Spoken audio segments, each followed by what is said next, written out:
Hey everyone, so welcome back to the channel. Here with Austin and Josh, like always. Been a while since we've put something up, but we'll put one up here and then we'll put some single episodes up as well, and kind of go from there. So if you like what we are doing, like and subscribe. That really helps us out. So the one thing I wanted to kind of talk to you about, Austin, I've seen you kind of post some stuff about this as well. The independence um, of the Federal Reserve. What's kind of been your take on this? Because I don't think I've seen where you place anything really kind of firmly in the ground of like, hey, here's what I believe on this. It's kind of like in a situation where it's like they really are in a rock and a hard place because on one hand, like he's not wrong. Like we do need, like you do need a lower interest rate because right now, like there is clear signs that like lending and like credit markets are seizing up. Like you're starting to see a lot of that in like housing, especially auto loans. And so I mean, you're kind of you're kind of risking on that side of it. And then also, I think it's like I'd have to go back and check the data. I think it's like several trillion in like COVID spending comes due this year. So it's like they're going to have to like refinance that, and they really want to have a lower interest rate when they refinance it for pretty obvious reasons. But on the flip side of it, like we're seeing more and more data that inflation's heating up again, and it's especially in like CPI and producers, we're starting to see that data come in. So it's like you lower interest rates, you're already seeing a lot of signs like the bond market's just not going to tolerate that. So it's kind of like it is a damned if you do, damned if you don't kind of situation. Yeah. So I mean, that's kind of why I'm not really coming down either side of it. I've seen this coming for a while. Like I've talked about, I think I've talked about even on the podcast before. Like I know, yeah, I've always told people like Luke Grumman's been like a big influence on me, and this is kind of something he's been saying for years. Like he saw coming, and now it seems like it's finally starting to kind of hit. So it's just like it's like I said, like they're really it's in a situation where it's you can either get a recession or you can get like another like 22, 23 wave style of inflation, possibly even worse. So it's just it's one of those type deals. Yeah. And I think where I struggle with it is it's the typical Trump kind of playbook, right? It's like you take something that's like, to be honest, probably should be kind of reformed a little bit, right? And so, I think I saw someone talk about this earlier today about this is it's like, you know, they really want to get interest rates down, like you mentioned. But it's like, it's kind of like where the population it kind of is, right? They're like, hey, like we want lower interest rates. We want credit markets to kind of go back to where they need to be. Corporations are pushing for that as well. Um, and so it's like this Federal Reserve Bank is supposed to be independent, but it's like at the same time, people are saying like, yeah, but you should be able to respond somewhat to the kind of the populace, right? Of like, hey, if they're like, hey, this isn't satisfying us, they should be able to do something about that. So I've seen that as well, and it's just kind of like you just kind of fumble the ball on how you go about it. Yeah, and I think was it Matt Stoller who you saw that earlier? Because I saw he kind of like a similar take. He was kind of like, There's a few people who yeah. I mean, I think I've said it before. Like, really, to like get our debt situation fixed at this point, we really do need like at least I know Lucas said before like no, this was like 2030. I think it was back in 2030. He was kind of like we really need like 3 or 4, maybe 5 years of like sustained like maybe 10% or higher inflation rates to kind of because you could basically like inflate the debt away at that point. But the yeah, problem is like you're eroding living standards, and we kind of see how that worked out for Biden. So it's kind of like I mean that's at this point, given our debt picture, that's probably about the only play you have left. It's the yeah, play that makes the most sense. But then at the same time, it's like I said, like you really don't, you really don't want to like destroy your political capital with that. And then on the flip side, it's like if you don't do it, it's like I said, like we're kind of, it's like you said, like we're seeing that like the credit markets and everything. It's just, it's not a good situation to be in. It really isn't. I mean, there's I kind of agree with like Matt Stoller's take is why I mentioned him because he kind of said the same thing as you did. It's kind of like there really does need to be reform. I mean, he's kind of going about it like a probably not the best way to put it mildly, but it's just like mhm, that's why I really don't have like a firm opinion other than like, yeah, okay, this is kind of. It's like I said, like I think me and you, even before we started the podcast, I think me and you had talked about this before, where it was kind of like they're really kind of getting to the position where like the debt picture, they really can't do either or. Well, and I've even seen people kind of do the flip, and that's why.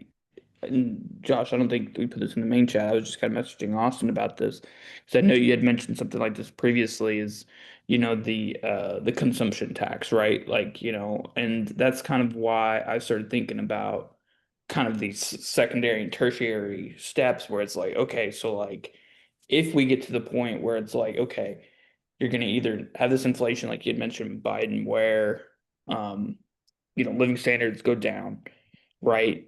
And you also need to potentially inflate the debt away, everything like that. And it's kind of like, okay, so like how can you do this? Like essentially kind of like what I kind of came to is like, yeah, you're gonna have to significantly change kind of the tax situation, right? And I was with the one that I was looking at, from the tax foundation, they kind of factored in the full expensing, right? And people were saying that as well as this other way that you handle cash flow for companies would also, um, I think it was kind of alluding to where it's kind of like a little bit of tariffy because of the way it is, where I think it's like you only tax exports and you don't tax imports. I don't remember specifically, but it kind of started getting into this thing for me where it's like, okay, so you're going to have to shift essentially the way you do taxes to basically kind of not necessarily manage the debt, but have a better long-term, vision of that, right? So like, hey, with the consumption tax shifting, maybe, allowing it basically to incentivize more on say personal investing, capital, all that kind of stuff would then kind of reduce the need for a larger welfare state, right? Because now you don't have to increase Social Security as much. Maybe you can scale it back and you kind of start tackling the debt kind of through these auxiliary ways. And so that's kind of why I was been kind of talking to you about that because it's like, hey, look, if we're gonna have to shift the system here and we're gonna have to kind of backfill in some of these revenue streams. Okay, where does that kind of put us? What's that secondary, tertiary effect? And maybe something like that is the best way to get out of it, right? They also mentioned, oh, you're going to have wage increases of like 5% or something like that, right? And so to getting to the point where people want wages to go up, maybe that's something to think about. So that's why I was asking you about that because at the same time I'm like, yeah, like I don't know if you're going to get any help from the Fed. I don't know if you're going to be in a lower inflation rate environment to where, you're going to have it really easy for the credit markets because then you're going to have this inflation issue on your debt, right? So that's why I'd kind of asked you about it because I think kind of what you're saying is it's like it's going to come to a head, but what's the policies, you know, what's the actual policy solution out of it instead of just okay, we're going to fluctuate, you know, interest rates and try to inflate the debt away. Like I'm like okay, there's got to probably be some other pathway in there because I don't think that's going to be enough.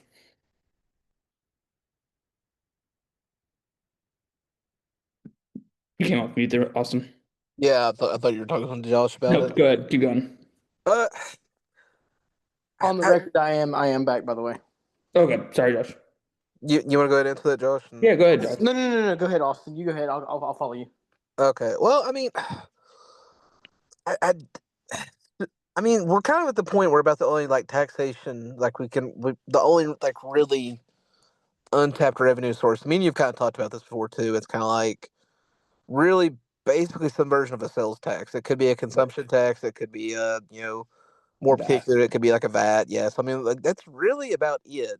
And that kind of that in itself kind of worries me in a way too because it's like yeah we can tap that, but then at the same time it's like okay we really need to make a lot of structural reforms. Like there Yeah. definitely needs to be like because I mean just being realistic about how like bureaucratic systems work. Yeah, we can tap this source and then like 50 years from now, like, are we going to be back in the same position? Because, I mean, the nature of the beast is it's always going to try to increase. So it's like, Well, and I'm glad you mentioned that because that's why I was thinking it is I'm like, okay, like, you know, we're the reason why a consumption tax looks really great is because what is it, 80% of our GDP is driven by consumption.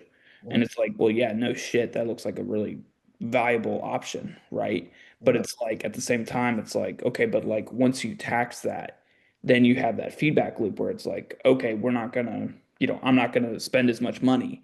And so then it's like, okay, do you actually hurt GDP in that way, or do you actually help GDP in that way? And so you kind of get into all that kind of like, kind of like that, hey, yeah, you're gonna get some short-term revenue out of this. That's gonna be great, but like after that, you're gonna actually be in the negative. Yeah, it's just one of those things where it's like I feel like one thing we really need, like one thing that would really help us a lot is we really do need to like reform like Social Security and Medicare. Mhm. And like have we ever talked about that? Have we done an episode on that where like we've just discussed like some of the options on that regard? No, we did talk. I think this was towards maybe it was like January or February or something like that. We did one on the budget. It might have been March actually. Kind of like, hey, I think it was like the first time it passed the House, where we kind of said like, hey, here's kind of like what the debt looks like. And I know we had talked about like, hey, Medicare, Medicaid entitlement reform has to be on that table for any long-term solution, but I don't think we actually went into any policy specifics.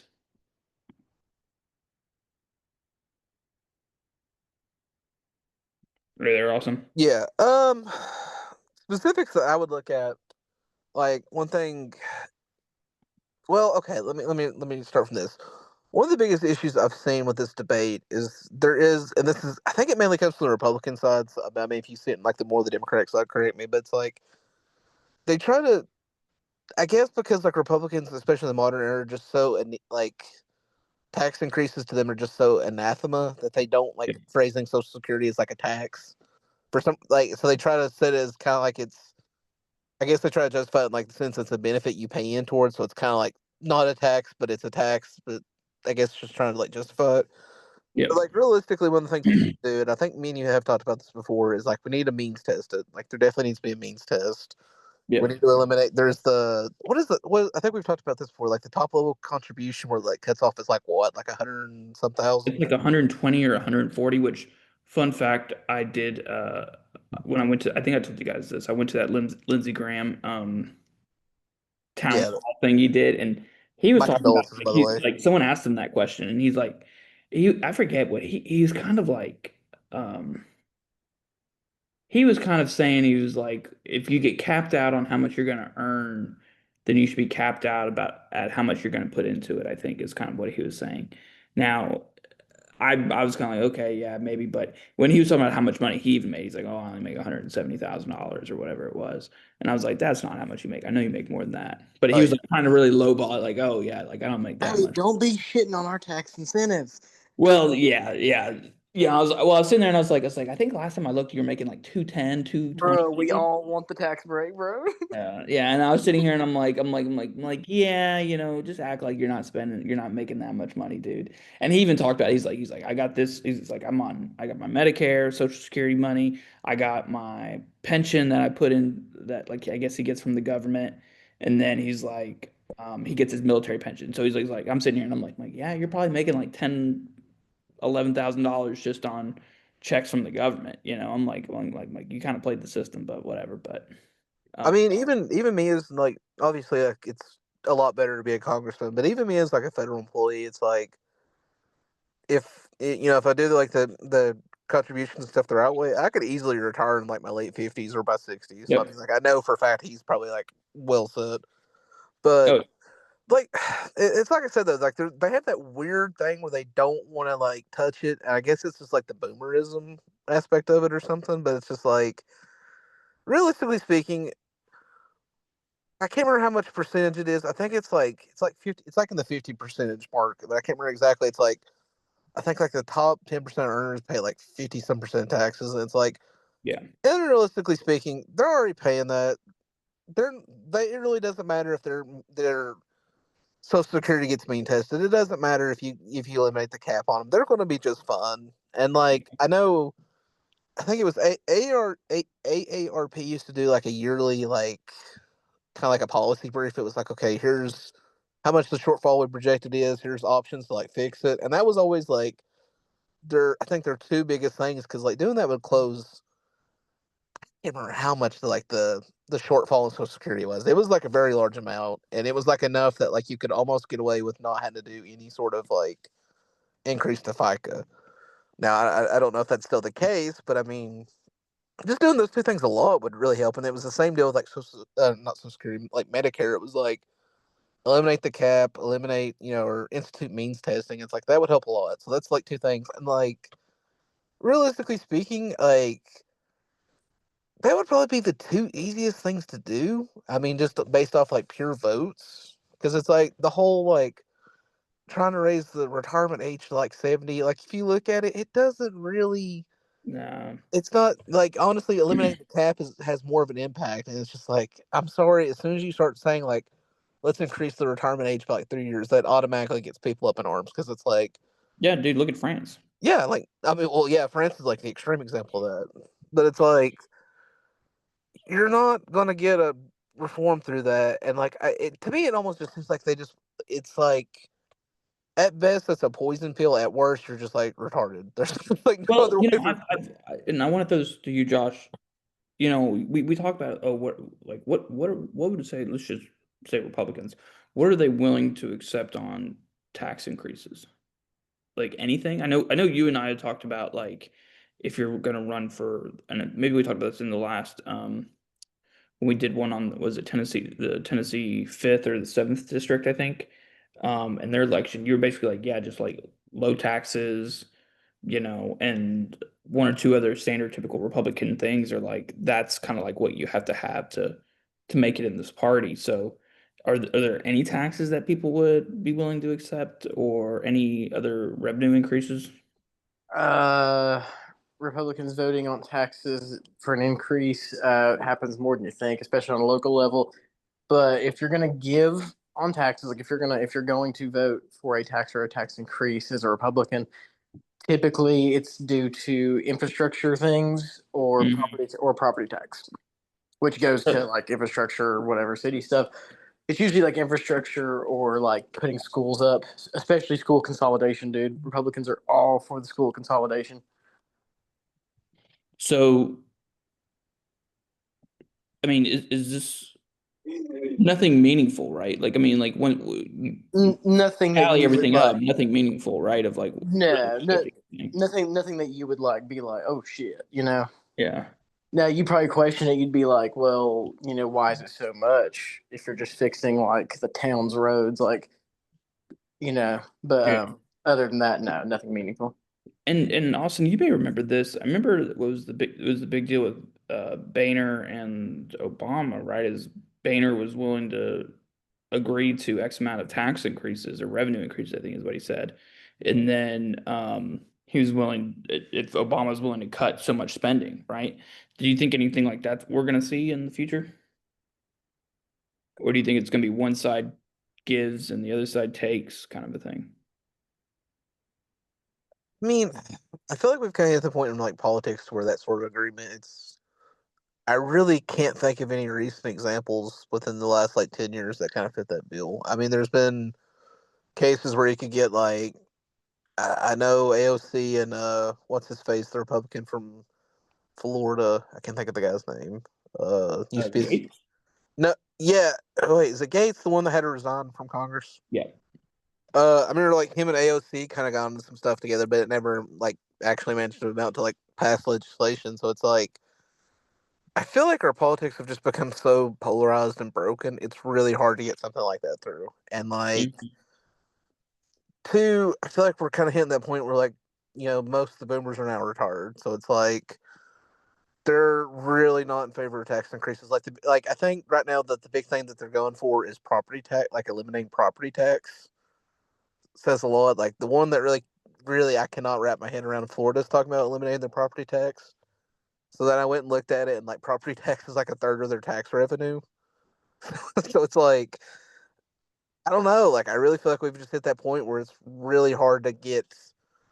I mean, like old, like just being brutally honest about it, old people vote more than young people, and now that like so many old people are like retired, like they're especially from what I've seen, like from what I've heard, a lot of boomers are now just looking at like, well, I'm going to be gone like 10, 15 years, so like, what does it matter at this point? Like, leave it for them to fix. Like, I'm on a fixed income now. I really don't want to have to deal with like tax increases or whatever. So it's because now that they're retired, they're not worried about income tax. They're more worried about like sales tax, property Yeah. tax, that sort of stuff. So then it's kind of like, okay, like going back to what we started with, kind of like a consumption tax or something like that. Like, I don't know. I really don't know what the political. Well, it's funny you mentioned the property tax because Josh, you may know this a little bit better. Wasn't there an attempt in Tennessee to actually enact a statewide property tax? Yeah, but your I boy know over it failed. with AFP got it banned. Yeah, I know it failed, but it's one of I mean, like who was So, supporting something like that? Like who was so pushing for that? I mean, you get people here and there with special interests, but the statewide property tax number was set at zero, so like, we didn't have any. But nobody had like there wasn't a law in place that bans it either, so like they could have Okay. voted for it to go up. And so what we did this past session was we ran legislation that was saying it was unconstitutional to have a statewide property tax. So we kept not only did it keep it at zero, but we put a ban on it to where they can never raise it. Hmm. But yeah, there was an attempt though to answer your question. Sorry. No, okay. Um, see, that's why I think it's just interesting because it's like someone's trying to push for it, and then someone's obviously trying to get rid of it. Um, I'm personally in favor of a land value tax. If you've heard of that before, a what? a land value tax. So is that the one where it's like It's maybe it's not land value. Is that the one where it's like if you have land that's undeveloped? more or less, yeah. Okay. It comes from like the George. It comes from like the Henry George kind of thing. The Georges. Yeah. It kind of got popular with millennials about a decade or so ago, but then they kind of like never really went anywhere with it. But I mean, to me, it makes more sense. It's like they have. I think Pennsylvania has it, and like they've had pretty good results with it. So it's like I think that's better than like like a property tax, because then you just get straight taxed the assessed value of the land, but then it's like it kind of incentivizes you to like build on it, and then like it doesn't really penalize like residential ownership, which I think is kind of the happy medium on it. So, we were talking about oh shit. Let me see. Josh, turn the sharing on real quick if you can. If you can't, that's fine. I was just going to pull up the CBO. They did one on a consumption tax, and even just doing it at like a 5% to a broad base in 2024, you would have essentially in revenue you would have $210 billion, and it's one of those where it's like and this is why I kind of lost a little bit of luster on it, is that I think they had talked about in that article I sent Jocelyn about moving up to 10%. So let's say you do that. I mean, you're looking at $420 billion a year, and we're at like what 1.5 trillion every year in a deficit. Getting close to two, actually. You're good to share, Andrew. Okay, yeah, let me share it. I didn't know it was that low. I thought it was like one. I thought last time I looked at, I may have been looking at like the 10 year, but I thought it was like a trillion and something. Here, let me see. Oh wow, okay. If it's even lower than I Well, so remember. it's probably a trillion over like 10 years. Yeah, I probably looked at it wrong. But it's like, okay, so over here, over that 10-year period, yeah, you're at $3 trillion. But it's like, you break that down and it's like, yeah, it goes up as people are going to spend more and everything like that. But it's like, okay, but like you're still starting out at 210, And that's like a broad base. That's like and that's at a broad base too, yeah. right? And that's like, I mean, that's actually, and you obviously know Austin. I mean, that's everything. That's, I think that's including the intermediate goods. That's including, I think they put in here groceries and all that kind of stuff. But I mean, it's just interesting. Like that's like every time I look at the debt, that's the stuff where I'm like, okay, like you're not tweaking one thing. You're tweaking like 10 things. And when I say tweaking, you're making pretty, I don't want to say monumental, but pretty impressive reforms to it. You know what I mean? Like yeah. you're gonna have to do 10 of these, or yeah, basically let's just say 10 of these to break even. And it's like, okay, so you're not gonna break even, right? You're going to, say get halfway there, right? And it's like, okay, so you got to find five policies that are going to bring you 210 billion dollars a year. And it's like, okay, like I don't know where you're gonna find that. Like I just don't like I don't know where. Like even like get rid of I think the Medicare Advantage was only like what 100 billion, you know? And it's like, okay, like, you know, like I think that's when I go get into the storm where I'm like, okay, like now I don't really know what you're really gonna have to change to And to get where you want to be. I think you're kind of getting to where I was like several years ago, and that's kind of when I started realizing, like, okay, like we're really probably not going to fix this, and it's Yeah. probably going to be an issue because I think we talked about it before. Like, I think for me, it was kind of like I think it was really about 2020, 2021. I sat down, and I was like, wait a minute, let me look at this, and it was kind of like, okay, this is there's really no way to fix this. So, Yeah.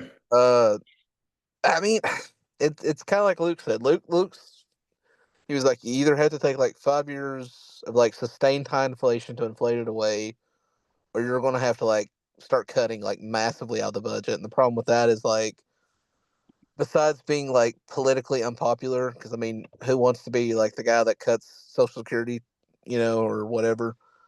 There's also just the element of like, okay, you look at it, it's like I think I mentioned this before. As of the last data I checked, and I actually think it went up a little bit, but I could be wrong on that. Like federal spending in like terms of like GDP is like 25%. So it's like, say you cut that in half, that's like, I think I did the math on it. It was somewhere between like five. That'd be like a 5 to 10% cut. It's like somewhere in there. So let's call it 7.5% Yeah. of like GDP, and that's like that would be a worse recession than 2008. So it's like Yeah. you're really. I mean, that's kind of start that's we started this and I kind of mentioned that like you're really in a rock and a hard place at this point with a lot of this stuff. You know, looking at some of the entitlement programs, maybe Josh, you've seen something like this. I think it was Bill Cassidy was floating something where it's like you would loan the Medicare or the Social Security Trust Fund, you'd loan them money to kind of get through the baby boomers, and then you would kind of like start having to then pay it back, or it was something like that, like some of these tweaks to kind of like get the whole thing done. Because one thing I will say, and maybe you're kind of alluding to this, Austin, is like, yeah, you're in a rock and a hard place until the boomers are kind of like gone. You know what I mean? Where it's like once they're gone and like you kind of have more stable kind of population levels. And I think that gets to the point where it's like, okay, we know what's coming in, what's, yada, yada, yada. And not having to spend all this amount of money. Then it kind of shifts back, I think, back into place where it's like, okay, maybe we're in a better position. And for me, one of the things is like, okay, so then how are you going to get to the next 10 to 15 years? That's the kind of that question.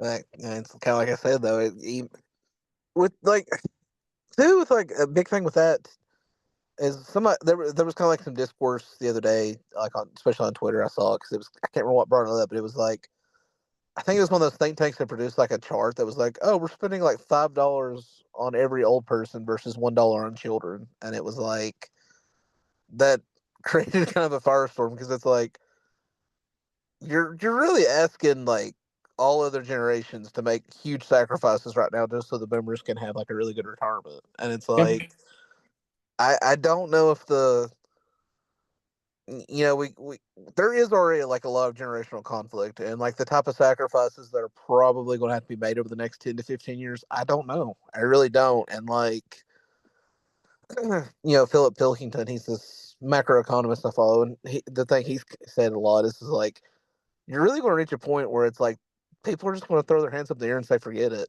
And then like, what's going to happen next? Because it's Yeah. like, historically speaking, like the elderly were the poorest segment of the American population up until The really, new, I think the right? 60s or something like that.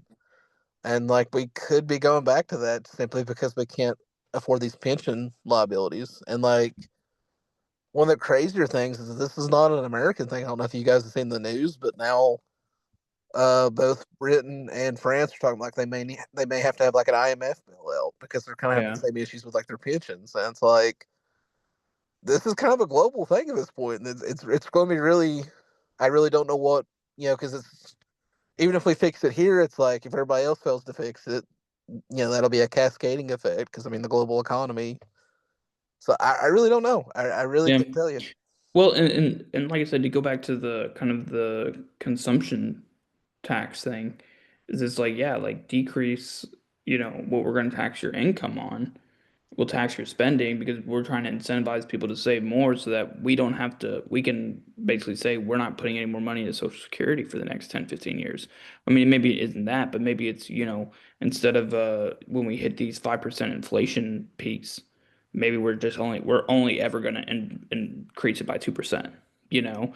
And so that's kind of one way you can manage some of those costs, but it's like, and shift that burden back onto the people, which where the government would rather have it. But yeah, it's like even then it's like, okay, but then you have all these unintended consequences that are going to happen because of that. Like I think about like, okay, but then you're really going to see, like I was thinking about, okay, you're really going to see a rise in probably the cost of goods because it's like we're not going to buy mass produced manufactured goods all the time if you're going to be taxed on how much you spend, right? You're probably going to buy one quality thing that you don't have to go and buy every other time. You know what I mean? And so obviously luxury goods are going to go down, and those kind of things. So like that's why I'm like, okay, but like that's why I was asking you about kind of where do I fall on that? Because I'm like, okay, so if people are going to spend more money on quality goods, then maybe U.S. manufacturing might increase a little bit, or more kind of Western economies might do better because we're more on the artisan, we're more on the, the high skilled manufacturing. So maybe we'll benefit on that. And so like that's why I tried to get into it, but then I'm like, okay, but then like what's that next effect? All right. Like, okay, so we're not gonna be mass producing anything. What does that do to your industrial base? Yada yada yada. And you really kind Yeah. of sit there and to go back to what you've been saying, where it's like there's not really a clear answer out. You kind of have to do all the above on a few things. And structurally speaking, like we're starting to get a lot of really good data coming out from Japan because Japan's a lot more. I looked at it today, like Japan's like old age dependency ratio, which is basically like how are you situated to like provide for your elderly, like their pensions and stuff. It's like Japan is basically as bad right now as we will be, I think, in like the 2060s. So they're kind of like 40 years ahead of us. And like the evidence that's increasingly coming out there is like, even leaving aside like these questions of how you will fund these pension liabilities, like it seems like it's the theory that this would be like an inflationary effect. Like monetary policy has been pretty much confirmed. Like a lot of data came out in the last few days, especially they're like, okay, like we're seeing sustained high inflation in Japan. That's like finally like ended. Like if you don't think about Japan from like the '90s onward, they were kind of stuck in that deflationary spiral. That their lost decade and stuff. So it's like we're kind of already seeing like structurally this is going to lead to higher inflation no matter what. So then there's that kind of element to it too, because it's like if we're capping it at 2%, then inflation's running hot at 5 to 10%. Like it's you're still kind of in this issue because it's to me the biggest worry right now, and I'm starting to see a lot of other people talk about this too. Is like you could very easily get into like a stagflation kind of scenario where it's like like you can't a lot of these economies just go under from like trying to figure out how they're going to pay for this, but then you're also got like the structurally high inflation to where you've got like a stagnant economy. But then, Mhm. and I mean, like we feel like all of us kind of know about how bad the '70s were, and then seeing that play out again, possibly over a prolonged basis in time, like even leaving aside like the questions of economics, just think about like what that would mean like politically or even like geopolitically. So, you know, let's kind of go back to the original question, and I'll ask you, Josh. So the Fed independence, because that's kind of what I'm thinking on that one there, Austin, is it's like, okay, so, you know, are we going to have a situation where now the president's going to try to guide through stagflation, right? So, like, and that's what people say Trump wants when he's trying to get, more of his people on the FMOC. I think it's FOMC. Yeah, But open markets. yeah, what do you like? What any concerns on that, Josh, or do you see any of the Republican base being concerned about that stuff?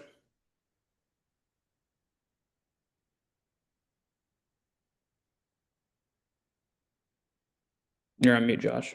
Like on which part?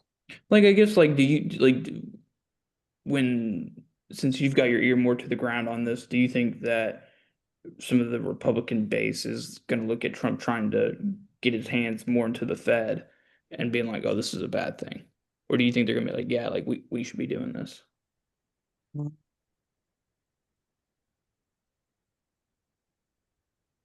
Like, is I, that going I to think have it's. tangible political ramifications? I don't know, man. I think it's more the latter. Not so. Ugh, man, it's a tough one. I don't know. I think it's more of because wait, just to confirm here, like you're talking as like when I said the latter, like we're talking about like Trump putting his hands on it, right? Yeah, like I mean, even just putting his people in there to where they kind of take their cues from Trump, to where he's like, "Hey, I want lower interest rates," even though, the governments are or the Fed is like, "Oh no, I'm not going to do like we shouldn't do that." You think he's going to still try to push for his policy to go through? Yeah, I And is that going do. to have tangible political ramifications? Um, on him or for people that do it. Both. On him, no. On people that do it, yes, probably. Do you and maybe and I'm not sure if you're familiar with this, Josh. Do you think it's going to be something like Andrew Jackson when he, tried to get rid of the first American bank? Do you remember? Do you know anything about that? Maybe you know this, Austin. I do not. Okay. Do you know this, Austin? What I'm talking about? Yeah, I mean, Where he kind of like where Andrew Jackson was like, "Hey, like I hate these people. I hate this what they do. I hate bankers. I hate blah blah blah blah blah." So me he too, inserts but himself into it, and then people are like, "Oh yeah, great, he's taking on the banks," but then like that ultimately causes a recession after he leaves office. I think in this case it's less the prospect of a recession because I think it's more the risk of like sustained high inflation. Like I'm not trying to be hyperbolic, but like you really could like you're already like thing I've been watching today is it looks like the yen carry trade is starting to unwind. I don't know if you know anything about that. So like there is a lot of signs that the bond market is already starting to kind of freak out about like stuff. And like this has been like a recurring thing this year, like from the tariffs, even before the tariffs, we were starting to see like a lot of signs in the bond market that they were kind of sitting there like, wait a minute, like the debt picture does not look great to say the least. So I think, I mean, I, if if I was trying to read in what I would be doing in his shoes, I guess in a sense, like this is his last term he can serve. He doesn't have to run for re-election again. Like if he does get control of the board, and that does seem to be what he's trying to do, it's like I would go, like I mentioned, like Luke Roman said, like, you really need to run it 5 to 10%, really closer to 10%, maybe even higher for like several years. So it's like he could be trying to gun for something like that. I don't get the sense that's why he's doing it, but it's like, that would pretty much destroy his legacy in the short to medium term. Because I mean, obviously, like we've talked about, like people do not want high inflation rates. That's just so economically and politically destabilizing. But at the same time, it's like that's really about the only option you've got on like the debt situation. So it could be like that could be kind of what the long term impact of it could be. So instead of like a recession after, it'd be more like we run inflation like really really hot, and like the example that I've seen people kind of float around like today, the last couple of days is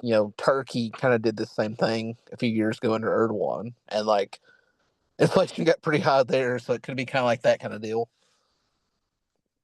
So I And mean, see, what worries me about that, because I saw someone do the same analysis, right? And what worried me about that is it's like it might have gone up to like 30%. And yeah, I'm like, okay, well, I know everyone doesn't want to go to Weimar, Germany, but it's like that wasn't very good, and that kind of contributed to the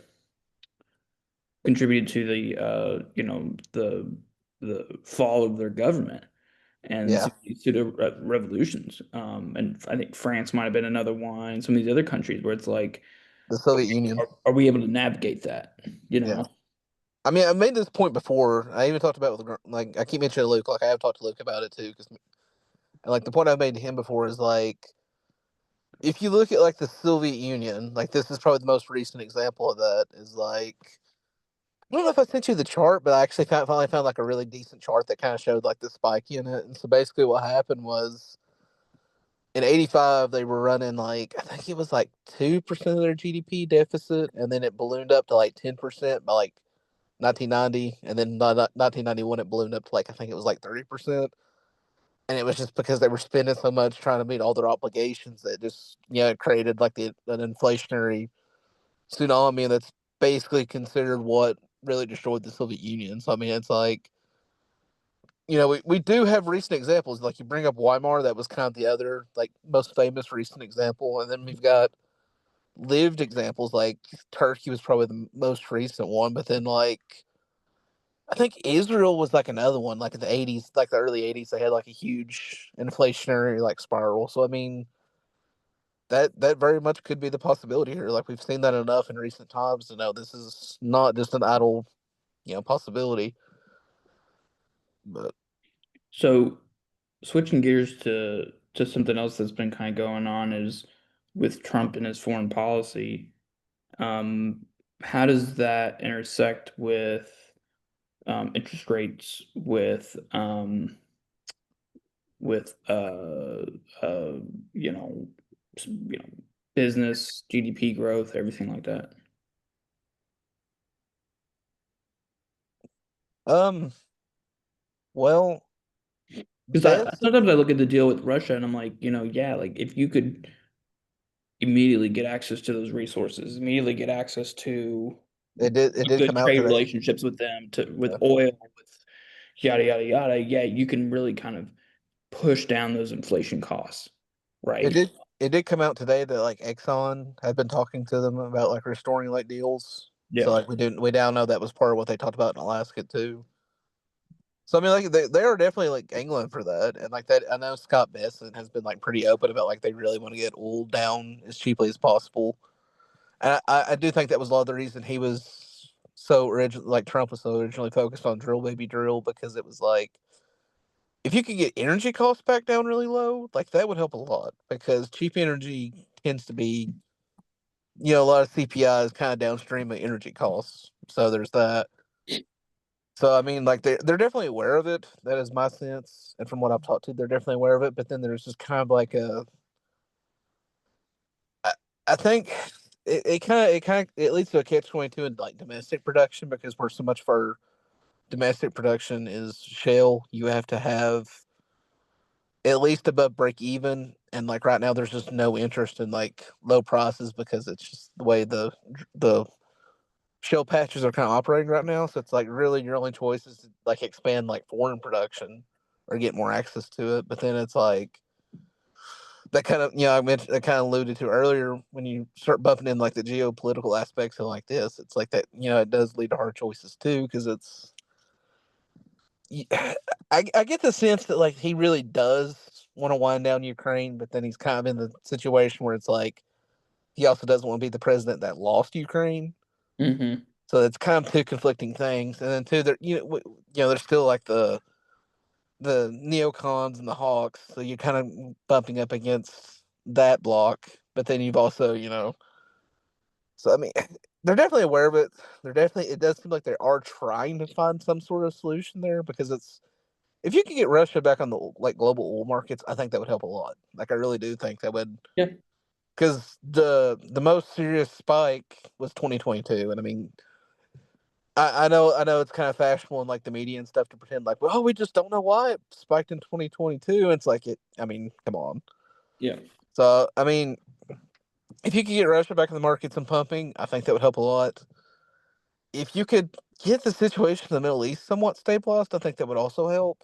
Because he had kind of briefly, like from what we understand, like part of what he got Iran to sign the ceasefire deal with Israel was he promised he would like remove sanctions on like them and China trading, or at least remove some of them, and then they kind of backtracked on that. So it's like if they could go back to that and kind of stick to it, get Russia back in the markets, I think that would help a lot. But it's like I said earlier, like structurally, we are kind of hitting a period where like inflation's going to be high no matter what. Like it's Yeah. not. It's like I said, like you've just got so many old people. They're retiring, they're cashing in their pensions. You're, there's just so many like different facets to this.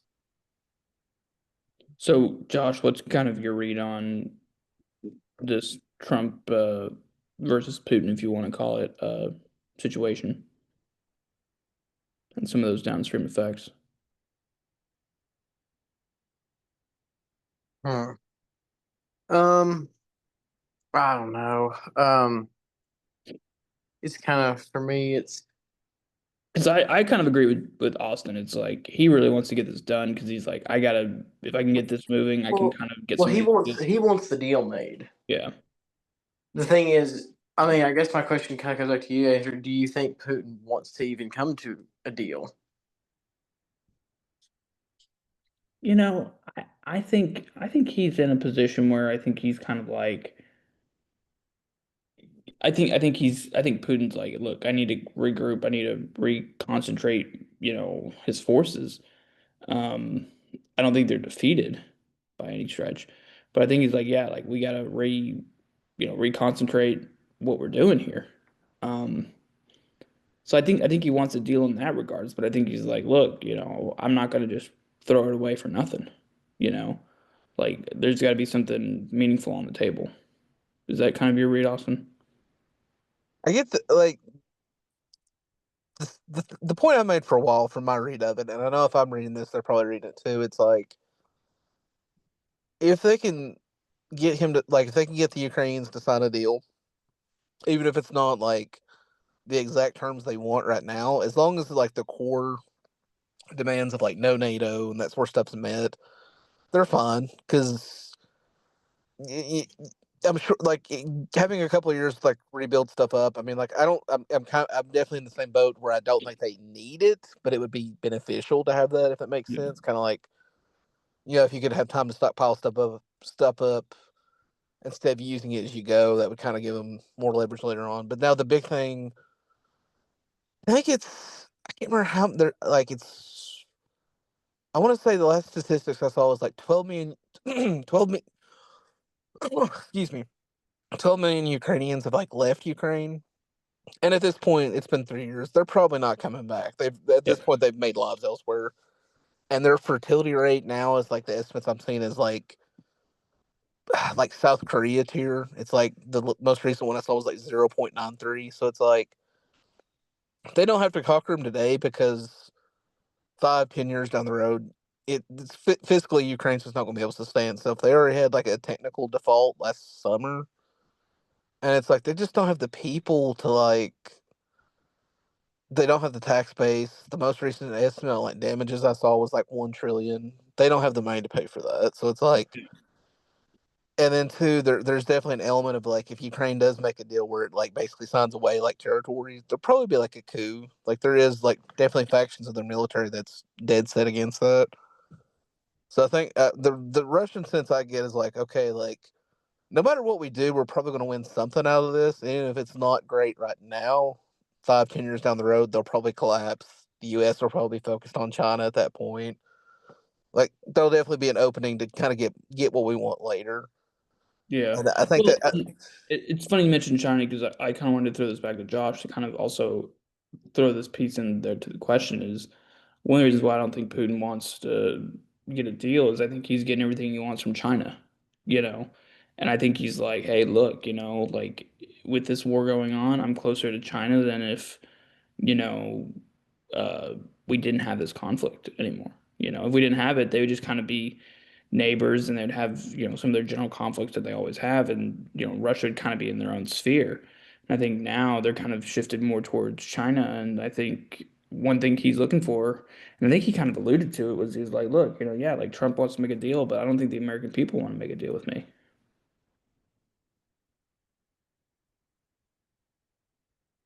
Does that kind of make sense there, Josh?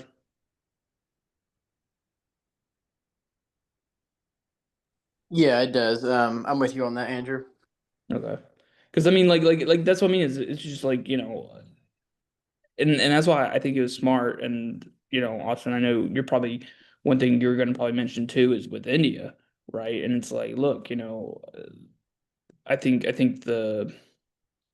think Trump was right to probably start going after the people buying stuff from Russia, because I think that's the only way to kind of put some pressure on Russia. But it's like going after India is like probably not the way to do it, you know. And I know you're going to probably mention some about how that deteriorating relationship is already, and I know you posted stuff in the group chat about how they're already starting to normalize relations with them, with China and India, and like that's obviously something you don't want to be having happen right now as well.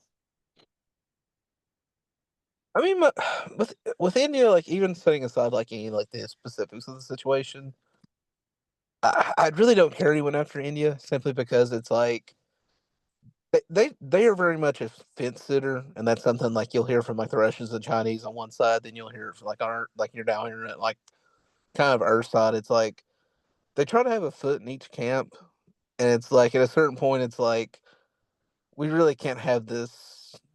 Are you in or out? Like you kind of Yeah. have to make a decision at this point. So like even setting aside any of the specifics of the situation, it's kind of like I think that's kind of smart. You need that clarity, and then too with like India, like they're in the Quad, but at the same time they're like have this really close relationship with Russia. So it's like you really need to force them to pick a side at a certain point. And I don't think like just being brutally honest about it. I mean,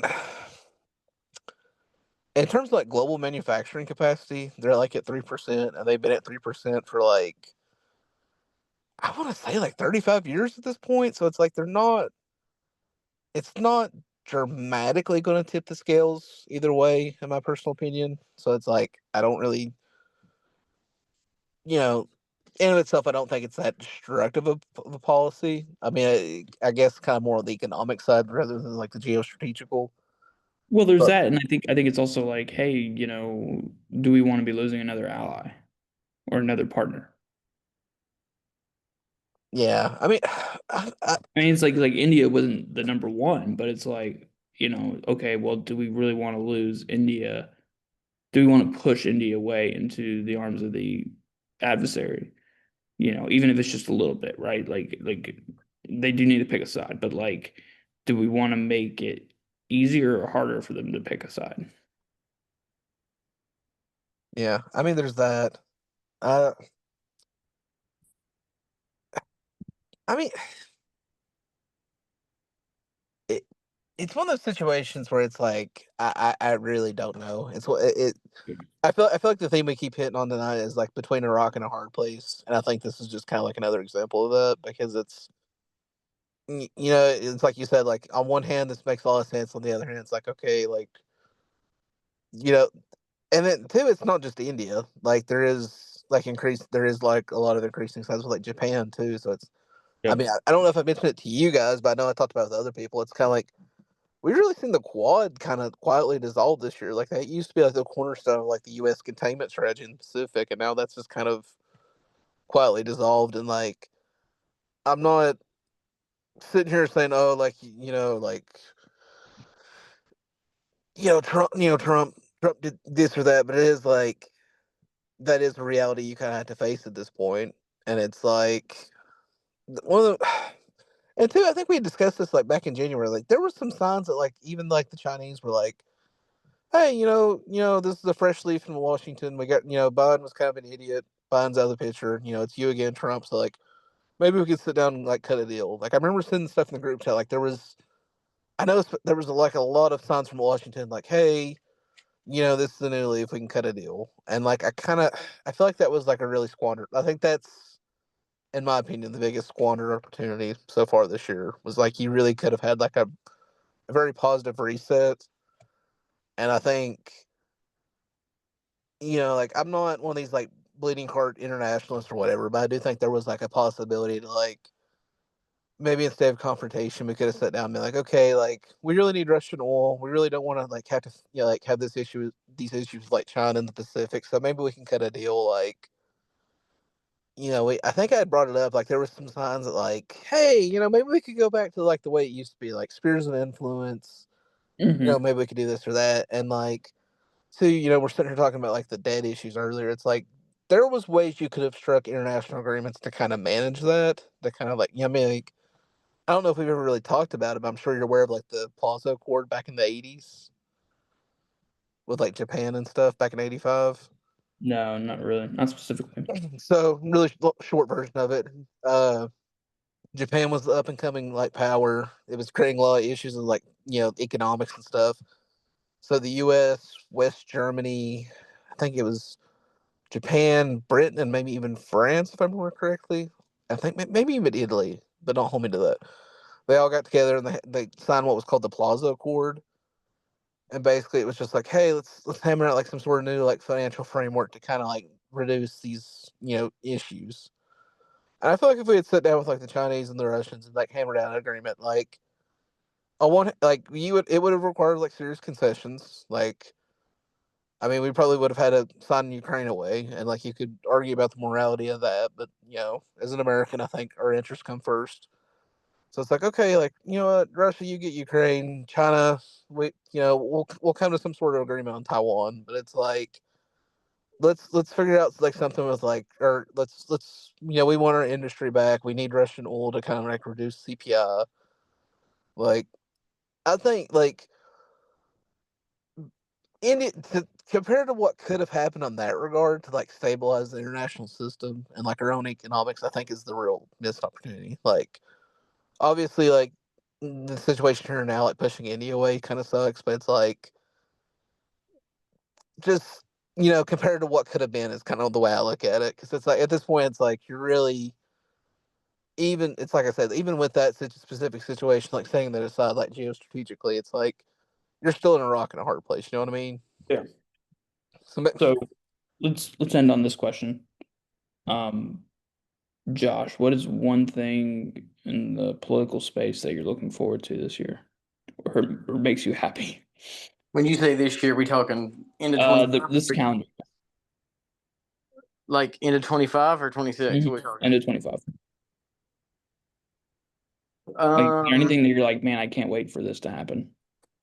Look, I'll be honest. I'm really excited to see what the North Carolina election races shape up to be. As we're going into next year, I'm also really looking forward to seeing what our governor race looks Yeah. like. So that'll be the most excited for, seeing what those shape up to look like at the end of the year.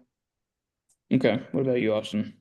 You're talking about the rock and the hard place. What's the shining light on the hill? at the end of the day, I still think we're starting to see some signs that like some sort of deal might happen. Like I mentioned earlier, like Exxon, it came out, Exxon had been talking to the Russians. Mm-hmm.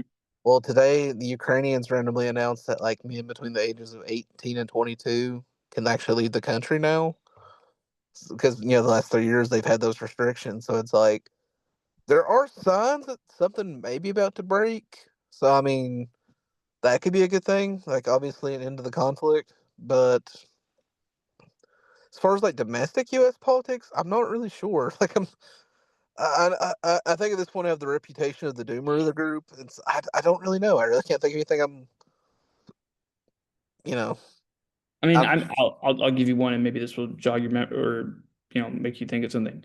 I'm excited to see how the New Jersey and the Virginia um, governor races wind up, and a little bit of what Josh said, with governors and senators in North Carolina and Tennessee. I'm excited, especially for Virginia and New Jersey, because I think I'm interested to see, okay, like, does this just kind of status quo, or does this shift yeah kind of things one way or another? Particularly, like, hey, if Democrats overperform for some reason, like I'm curious to see what people are thinking is the reason. Like, is it the registration? I know we didn't really get to talk about, but we'll probably talk about another video with Democrats. Is it is it issues? Is it the Medicare? Is it the or Medicaid, or is it Trump?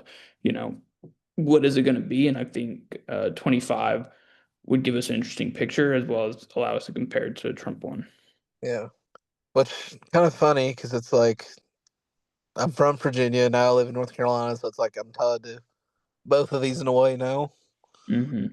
I was gonna say like Josh, you're gonna have to come visit me next year, man. When you're out here like campaigning, you can swing by and see me. Yeah, was it They will. North Carolina won, right? I've def- Yeah, I don't even know. That's really sad. I voted last year and I don't even know.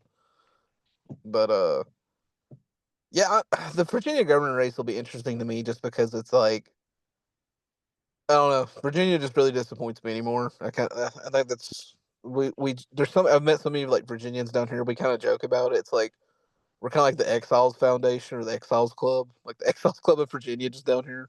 Yeah. But, Okay. So you're just looking forward to what, Virginia? Uh, yeah, it'll be interesting. I don't really have any. I'm not really tied to it either way in the sense that like I really care, but it'll be interesting just to see what's happening.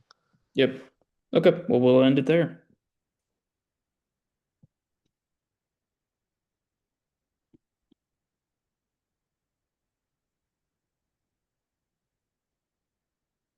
Stop recording. Sorry, y'all delayed response there. I was kind of giving a little suspenseful, but hey, great stuff tonight, y'all. 1 second. Yep. Let me fix it out here. Say you're still recording.